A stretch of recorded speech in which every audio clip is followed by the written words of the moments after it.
Francisco, and I am the director of the Religious Education Program here at the First Unitarian Church of Salt Lake City. Thank you for joining us today.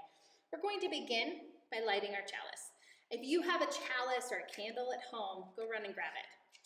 Embodied practices like lighting a chalice, saying chalice lighting words, are an important spiritual practice that create ritual throughout our lives, wherever we are. So I encourage you to do this at home. Symbol of light, symbol of knowledge, symbol of warmth, symbol of freedom. We light this chalice as a symbol of our faith. Here we gather to celebrate hope and the infinite possibilities of love. Speaking of love, guess what we get to do this weekend?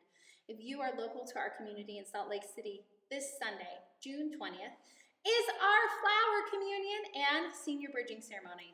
Not just that, we're doing it in person. We're going to be meeting outside on the soccer field in the McGillis School, right across the street. We'll be wearing our masks, sitting on blankets or chairs that we brought from home, and enjoying being in community together. I'm very excited for us to be able to do this. I will also have gift bags for all of our friends in the RE program. So bring your kids, bring yourselves. We can't wait to see you on the soccer field of the McGillis School on Sunday, June 20th, for this important ritual in the life of our church. Now, another thing I want to thank our community for is that we were able to collect over 30 spring cleaning kits for the Utah Refugee Connection. This community group works directly with refugees to help get them the needs that they have, and I'm as proud of our community to be able to support them. They were grateful for our support continuing into the future and with this program. So thanks, friends. I really appreciate it. Our meditation today is a little different. It's a singing meditation. Now, I'm not sure if you've ever done a singing meditation before, but it's where you get yourself in a place where you feel comfortable and you sing a refrain a few times, 3 or 4 times. You sing it over and over again. And as you're singing, you're really focusing on the words of this refrain. Now, this was a meditation that I learned this week when I was with other religious educators throughout our country and Canada for meetings on Zoom. And I just fell in love with it. So I'm going to tell you what it is, and then we're going to sing it together. Ready? I know myself in peace and love. I know myself, I am enough. I know myself in peace and love. I know myself, I am enough. Got it? Now we're going to sing it. And we're going to sing it 4 times, so you'll see me count down. Okay? Ready? I'm excited. Get yourself in a place where you can really breathe in to this meditation. I know myself in peace and love. I know myself. I am enough. I know myself in peace and love. I know myself. I am enough. I know myself in peace and love. I know myself. I am enough. I know myself in peace and love. I know myself. I am enough. Singing as a meditation is an important embodied practice. It calms our body down. It gets our brain focused on the words that we're saying. We have to control our breath. We have to control our body. Otherwise, it just doesn't work. I think we should all be singing more. Thank you for being brave and doing that new meditation with me. I fell in love with it this week and really wanted to share it with you. Now, another practice that we have here that I encourage you to do each week, that maybe you'll see this weekend, is sharing your joys and concerns with the people that love you and are with you. Let's take a few minutes and share our joys and concerns with the people that are with you. I'll be right here waiting for you.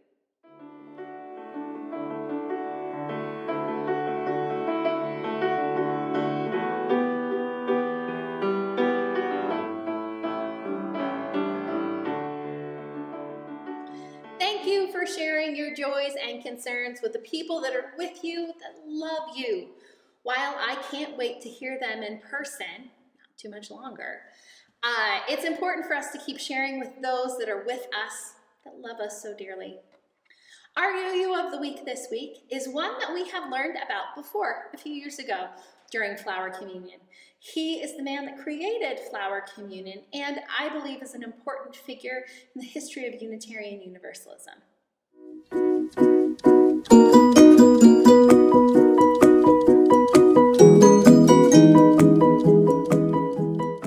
Norbert Fabian Capek was born on June 3rd, 1870 in Bohemia.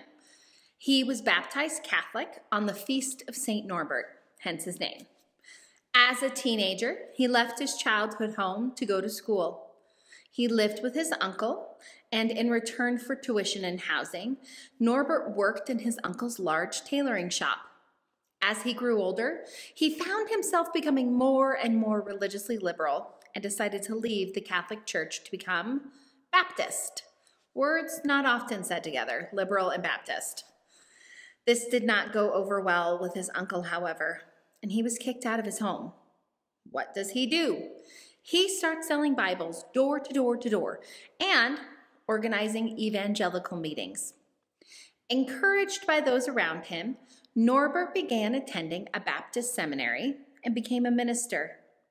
During this time, he also met his first wife, Lydia. They had 6 children together. Larger than life, he loved his family dearly.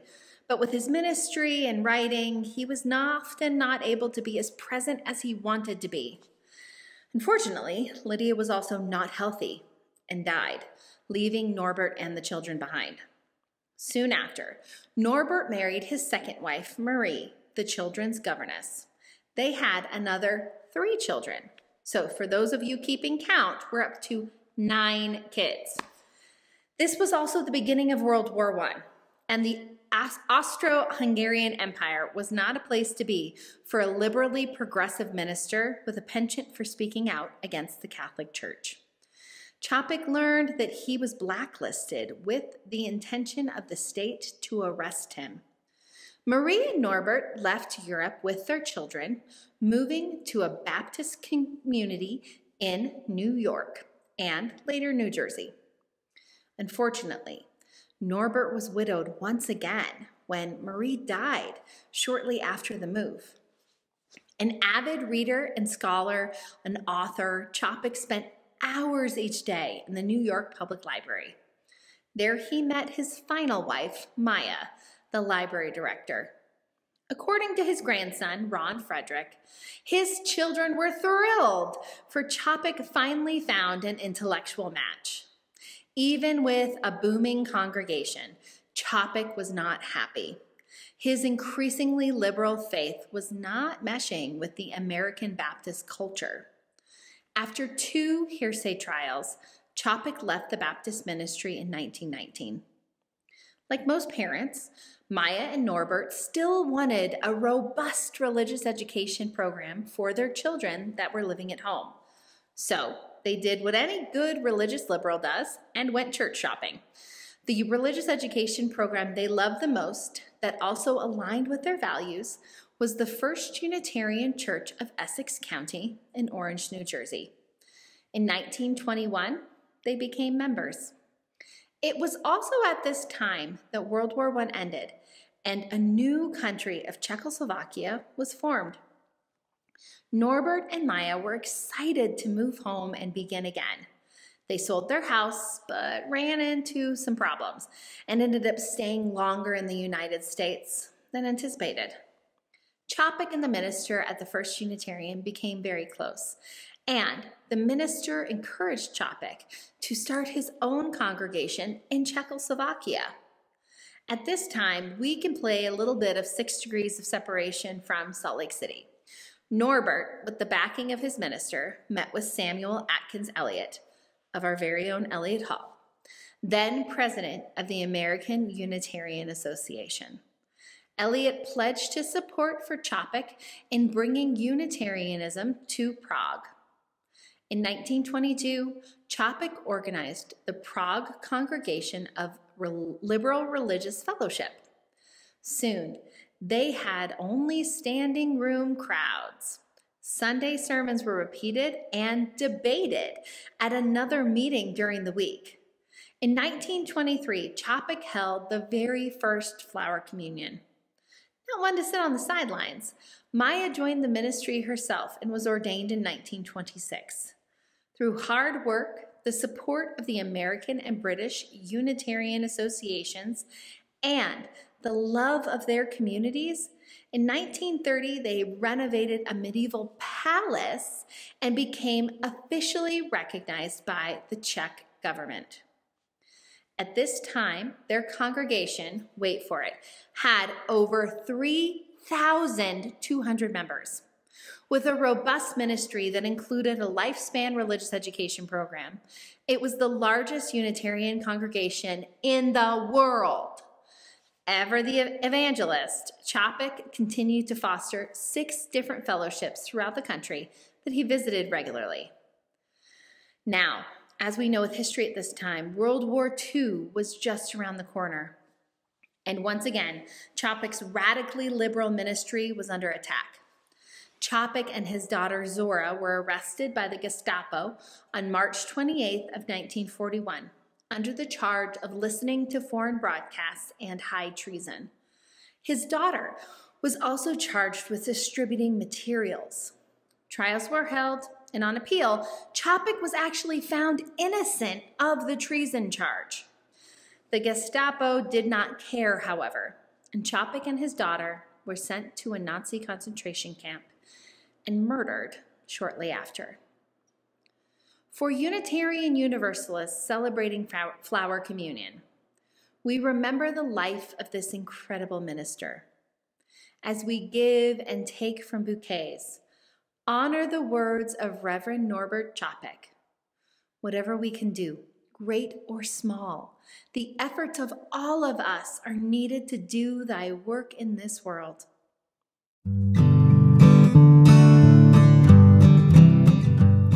Hello and welcome to the Wonder Box. I'm Lissa Lander, the Religious Education Assistant at the First Unitarian Church of Salt Lake City. Should we see what's in the Wonder Box? It's a flower. This must be for Flower Communion. This Sunday, our congregation will finally gather together, outside and in masks, but all together in person. This will be such a joyful reunion, and we will mark this occasion with 2 rituals, bridging and flower communion. A ritual is a ceremony consisting of a series of actions performed according to a prescribed order. Sometimes, as you use, we shy away from ritual. Or to be more precise, we sometimes shy away from the word ritual. But every time we sing happy birthday and blow out candles, or gather near the fire during the winter holidays, we are observing rituals. They help us mark the passage of time with joyful, familiar activities that bring communities together. So, this Sunday, we will all bring a flower to church and create one big, beautiful bouquet. Some of the flowers will be fancy, and some will be big, and some will be small. Some will be cut from a garden, and some of the flowers will come from the store. But they will all be beautiful. And at the end of the service, each member will take a different flower home with them. I have enjoyed Flower Communion over the last few years, and I am beyond grateful that we get to gather together in this ritual this year. You know, we learned about Minister Capek, who first established this tradition in 1923 during UU of the Week. But here is a story about what that first ritual was like. It is from The Flower Ceremony, A Plain and Simple Beauty, which was adapted from a story by Janine K. Groschmeyer in her book, A Lamp in Every Corner, our UU storybook. In the city of Prague, in the land of Czechoslovakia, in the year 1923, there was a church. But the building did not look much like a church. It had no bells, no spires, no stained glass windows. It had no organ to make beautiful music. It didn't even have a piano. It had no carvings of wood or statues of stone. It had no candles or chalices, and no flowers.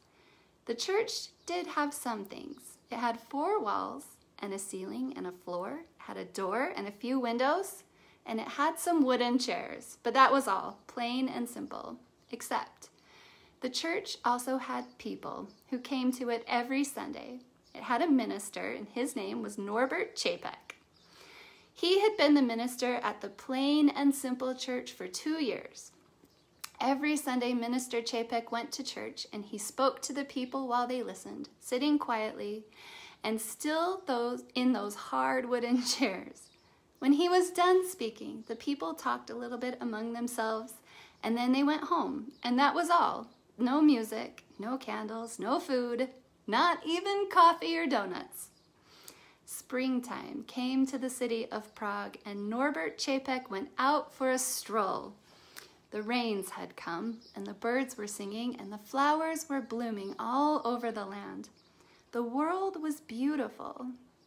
And then an idea came to him, simple and clear, plain as day. The next Sunday, he asked all the people in the church to bring a flower or a budding branch or even a twig. Each person was to bring one. What kind? They asked. What color? What size? You choose, he said. Each of you choose what you like. And so, on the next Sunday, which was the first day of summer, the people came with flowers of all different colors and sizes and kinds. There were yellow daisies and red roses. There were white lilies and blue asters, dark-eyed pansies and light green leaves, pink and purple, orange and gold. There were all those colors and more. Flowers filled all the vases, and the church wasn't so plain and simple anymore. Minister Capek spoke to the people while they listened, sitting quiet and still in those hard wooden chairs. These flowers are like ourselves, he said. Different colors and different shapes and different sizes, each needing different kinds of care, but each beautiful, each important and special in its own way. And when he was done speaking, the people talked a little bit among themselves, and then they chose a different flower from the vase from before and went home. And that was all. And it was beautiful, plain and simple as the day. Thank you once again for making time for Reimagining Chapel. And thank you for going on this virtual journey with us this year. I have learned so much, and I hope you have too. Until next time, let's heart out.